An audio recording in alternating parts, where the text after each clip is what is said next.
Good morning, tara mabilis ang layout and design nating prayers for the GC guys. Using cellphone tayo, docs apps and slides apps yung ating ginagamit na application. Today is 4 January 2024. Inopen ko na yung file name ko na na 2024 prayers for the GC.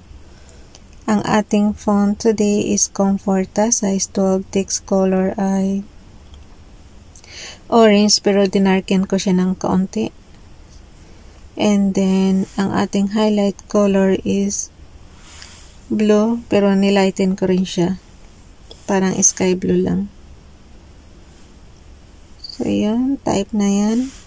04 January 2024 from Family GC. Yung mga gustong sumali sa Family GC, guys, pakikontak yung aming founder, Harry B. De La Cruz, or yung mga admins, co-founder Moti, admins Roger Pacatang, Aileen Samorin, Aiki Akma, Sara Golingana, na Elsa sa Amerika, at ang inyong lingkod Ralph Bayan Pag-vlogs. Paki-subscribe na rin kayo sa kanilang mga YouTube channel.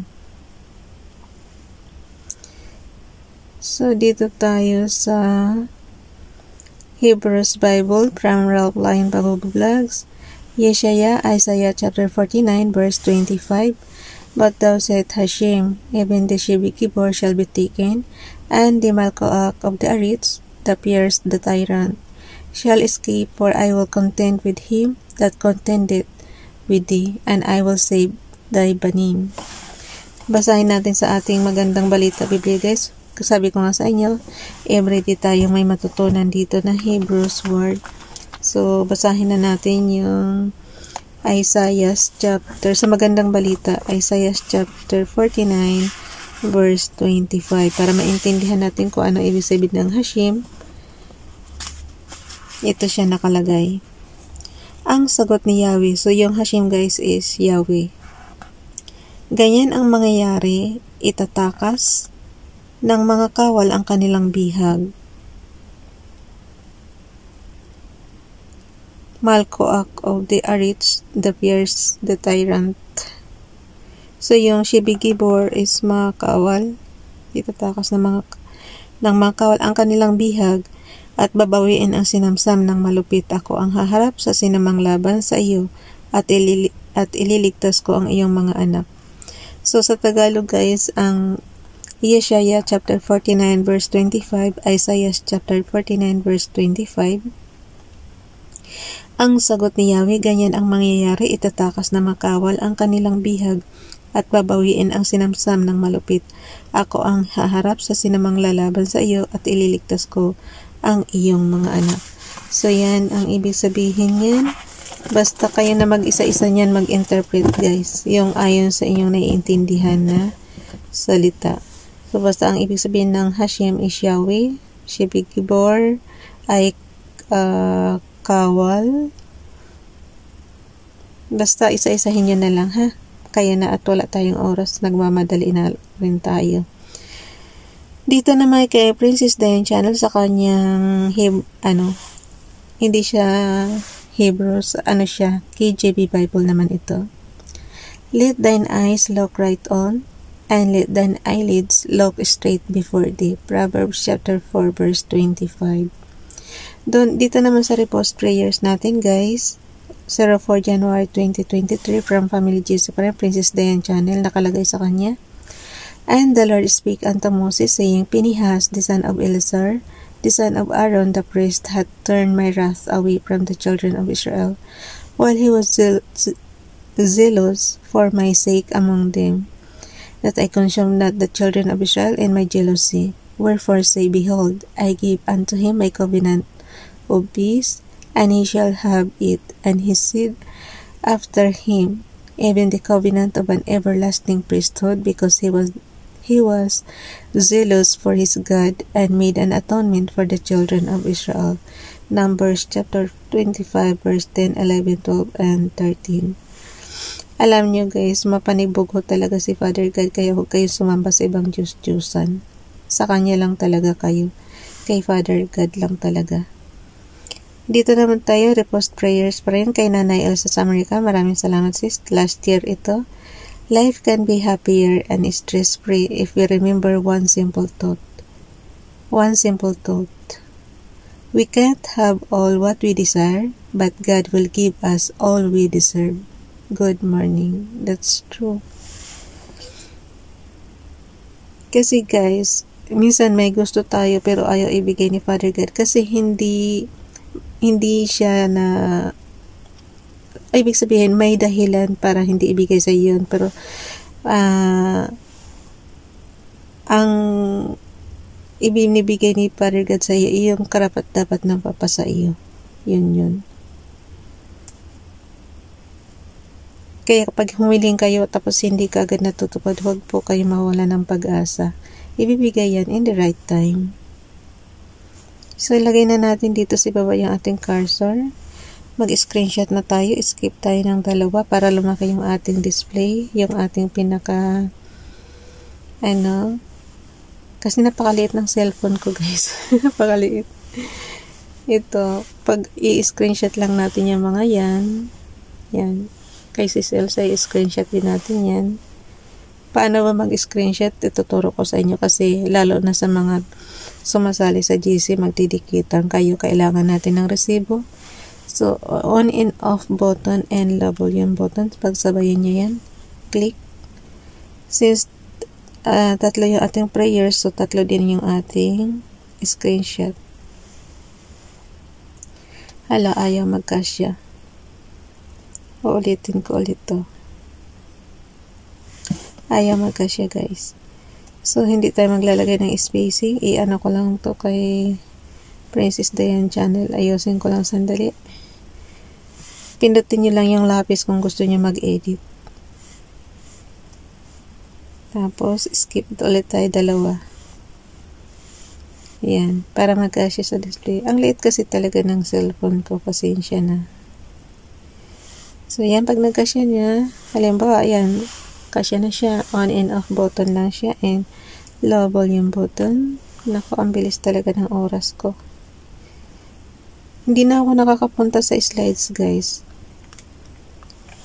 Kasi, parati na ako naubusan ng oras dito pa lang sa pag-i-edit. Kasi, diba, sa katamaran ni Ralph is ini-edit na lang niya. So, lalo tuloy tumagal. Kasi nga, ayoko na lipat-lipat. Kaya yung last year na January, yung 2023, nag-save as ako into another file name. Ginawa kong 2024, yung 2023. So, yun. Mayroon na tayong files pang January 2024. Kaya lang ang problema, nag-i-edit ako ng, syempre, yung buong page na yun, i-edit ko everyday. Halimbawa, ngayon nga, yung 4, so, tatanggalin mo yung ibang prayers na, babawasan mo yung repost prayers mo. Ganun ang ginagawa ko. Tapos, ilagay ko yung updated prayer natin. Ito, guys, yung mga prayer natin dito, parang template nyo lang. Tapos, dagdagan nyo na lang ng prayers nyo na pansarili nyo. Ganun ang purpose natin dito. Parang pinaka-guide nyo lang ba to, na everyday ma-encourage ko kayo na pagkagising is magdasal, magbasa ng Bible, yung meditation ba sa umaga is yung meditation natin sa madaling araw natin ginagawa yan. Makikipag-usap tayo kay Father God bago tayo magtrabaho, ganyan.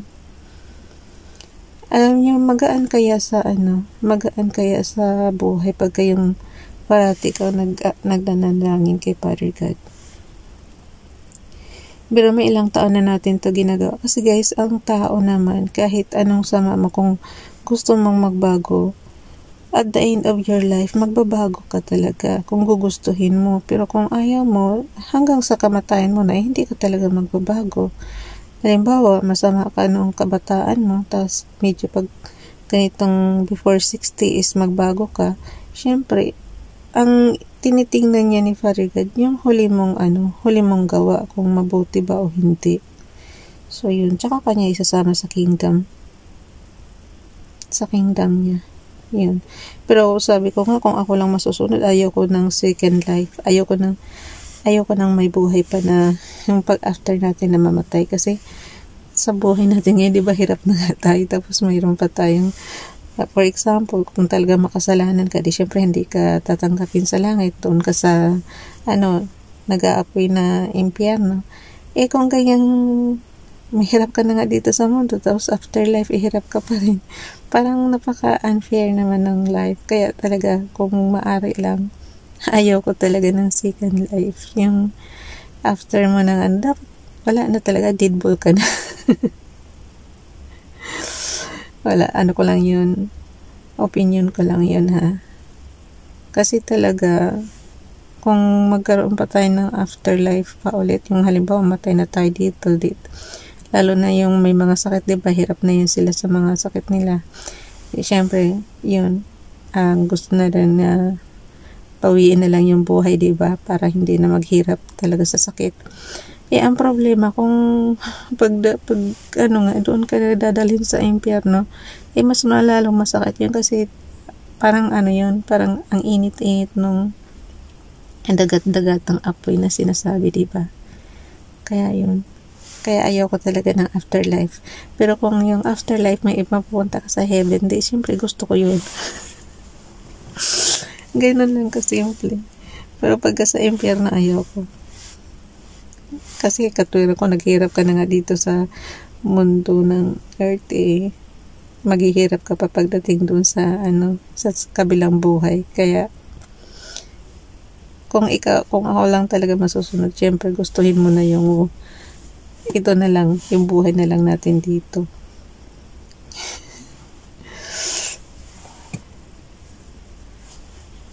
Kaya nga guys, hanggat may meron pa kayong time mag-repent na kung makasalanan. Diba? Yun. Andito na ako sa slides, daldal ako ng daldal, nandito na ako sa slides, nagdagdag na ako. So, delete na lang natin itong mga ayaw na niya gumana. Wala akong internet Ganyan yan pagka naglulos yung connection. Okay, image from photos. Pareho lang to sa docs apps halos. Kaya lang, pagdodugtungin ko lang guys. So, lalagyan ko lang siya ng background graphics. Yan, pagka blue pa yan, i-stretch mo lang yan. Malapit na yung oras ko. Hinto ko na to. Yung video natin. Pag hindi nyo makuha guys, balikan nyo yung logo kong video. So, yan, napuno na yung template natin, yung canvas natin. Add na natin yung ating prayers na 3. Tapos, dagdagan nyo na lang ng sarili nyong prayers, ha. So, lagay lang natin dyan. So, nandito na yung 1. Tapos, add ulit natin yung isa. Image from photos. Hanggang dito na lang, guys. Bye.